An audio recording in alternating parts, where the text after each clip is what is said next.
Namaskar to all. Welcome to Saffron Educational and Medical Foundation, an opportunity to be your own doctor today.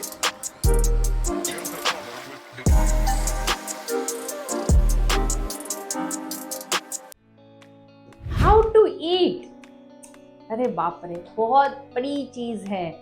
पर काफी लोग सोचते what do you mean how to eat? क्या हम बच्चे हैं? क्या हमें अक्ल नहीं है कि हमें कैसे खाना चाहिए?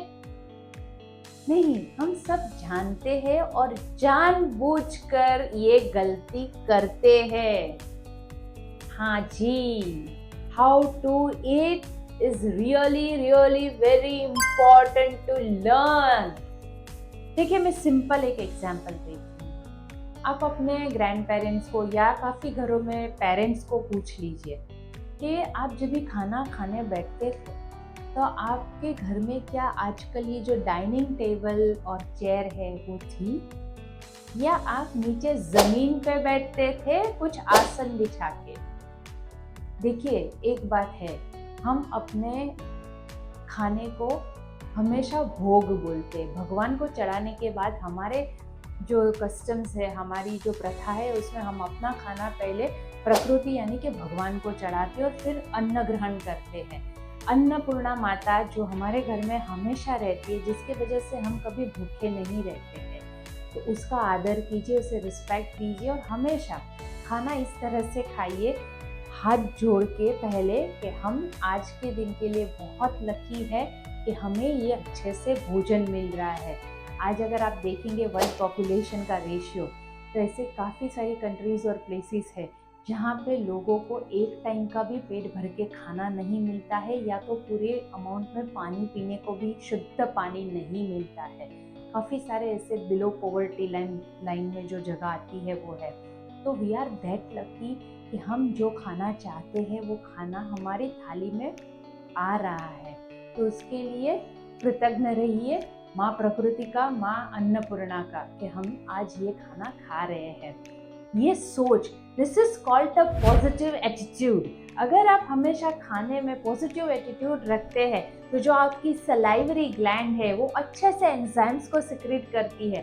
बिकॉज यू आर सेटिस्फाइड, तो आपकी जो डाइजेस्टिव ट्रैक है वो बहुत ही अच्छे से काम करती है।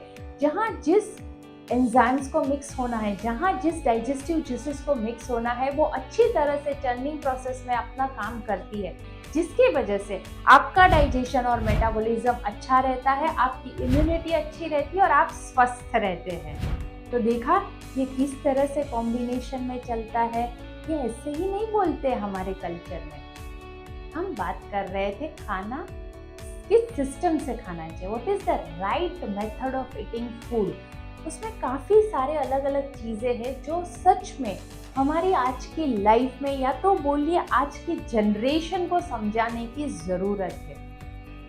देखिए, हम आजकल काफ़ी एडवांस्ड हो गए हैं, एआई आ रहा है, सिविलाइज्ड हो चुके हैं, काफ़ी मॉडर्न हो चुके हैं, लेकिन कहीं ना कहीं हम अपने कल्चर को भूल चुके हैं, कुछ पीछे छोड़ चुके हैं। आज की जो जनरेशन है, आप देखिए, खड़े खड़े कोई भी ठेले पे, रेडी पे खाना खाने लगी है। ठीक है, कभी कोई इमरजेंसी है, भूख लगी, आप बाहर काम करते हैं और आपको कहीं ज़रूरत पड़ी, आप खा लीजिए, दैट इज़ कम्प्लीटली ओके। लेकिन घर में जहाँ आपको होम कुक फूड, आपकी माता जी जो आपके लिए खाना बनाती है, जो सच में सात्विक फूड है, उसे आप कैसे ग्रहण कीजिए, क्योंकि main meal of the day is your lunch. पूरे दिन की जो आपको न्यूट्रिशन, एनर्जी जो मिलती है वो आपके दोपहर के खाने से मिलती है। तो वो खाना तो थोड़ा शांति से और अच्छे से खाना चाहिए ना। देखिए, सही तरीका है खाना खाने के लिए, आप अपने पैरों को क्रॉस लेग्स, जिसे हम बोलते हैं मांडी घालते, ऐसा बोलते हैं, राइट? तो क्रॉस लेग्स में, और हम सिंपल सुखासन जिसे बोलते हैं, नीचे जमीन पे कुछ बिछा के भी आप बैठ सकते हैं और क्रॉस लेग्स लेके पलाठी मार के नीचे जमीन पे बैठिए, जिससे पृथ्वी तत्व आपके शरीर में मिलता है। तो अगर आप जमीन पे बैठ के आराम से खाना खाते हो तो आपको पृथ्वी तत्व मिलता है, पानी पीने से जैसे जल तत्व मिलता है, सांस लेने से वायु तत्व मिलता है। खाना ऐसा खाइए ताकि आपका 75 to 80% स्टमक फुल हो, 20% खाली रहे, जो आकाश तत्व का काम करता है। और इस तरह से बैठ के खाने से आपका जठराग्नि प्रदीप्त होता है, यानी कि हमारा अग्नि तत्व। तो इट्स अ कंप्लीट साइंस। ये कुछ झोले छाप बातें नहीं है, कहीं कोई पुराने जो वैद्य जी के टाइम पे होता था। ये सच में साइंटिफिक रीजंस है। अगर आप बॉडी की फिजियोलॉजी एनाटॉमी देखेंगे तो यही सारी बात कुछ अच्छे वर्ड्स में, एडवांस वर्ड्स में आपको सुनने को मिलेगी।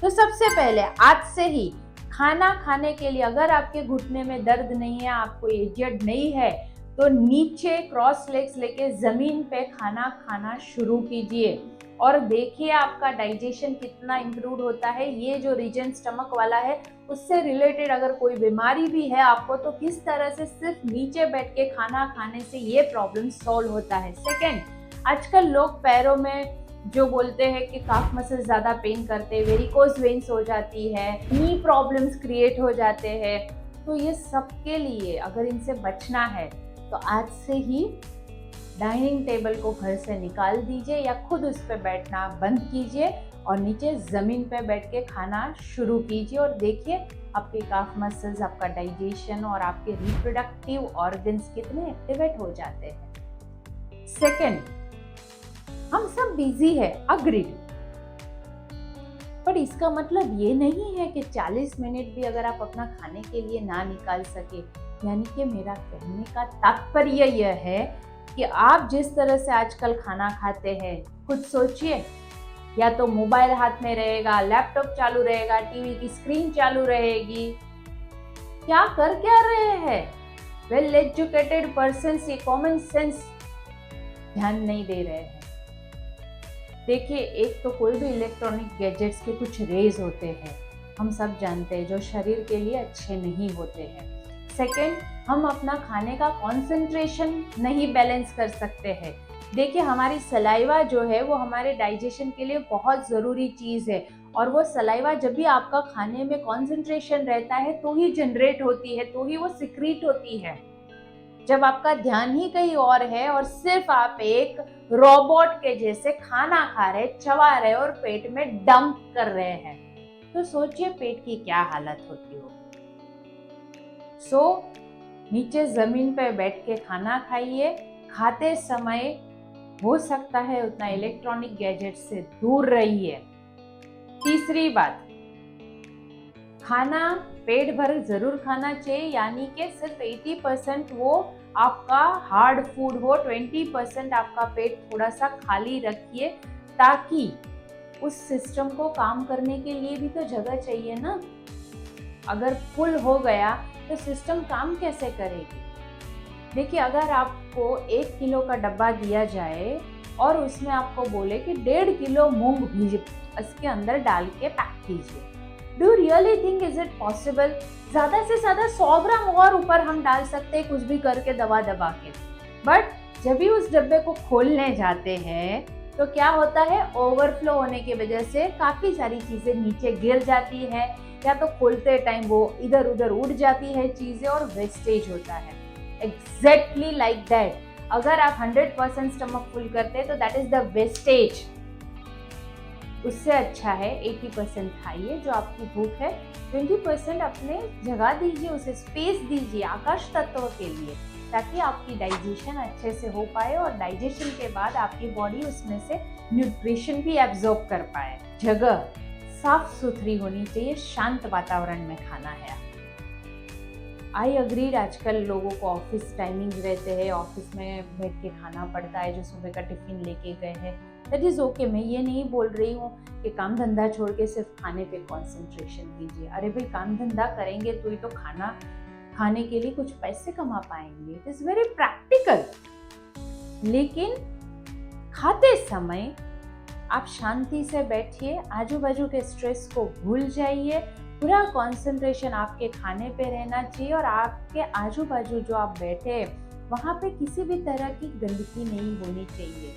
अदरवाइज कोई भी मच्छर है, मक्खी है या कोई भी इंसेक्ट्स जो है आपके खाने पे आके आपको फूड पॉइजनिंग या तो कोई भी किसी भी तरह का इन्फेक्शन क्रिएट कर सकता है, specifically in this rainy season. तो वो हमेशा हाइजीन का ध्यान रखिए। प्लस खाना खाने के आजू बाजू कोई पिक्चर का आवाज़, कोई म्यूज़िक के आवाज़ या कोई भी ऐसा बहुत ज़्यादा शोर जहाँ पे आता है, अवॉइड इट, तो ही आपका डाइजेशन अच्छे से होगा। So the right method of eating food is ज़मीन पे बैठ के खाइए, पॉसिबल है तो। खाते टाइम कोई भी इलेक्ट्रॉनिक गैजेट से दूर रहिए और जिस जगह पे बैठ के खाना खा रहे हैं वो हाइजीन और शांत। बस this is the right method of eating food.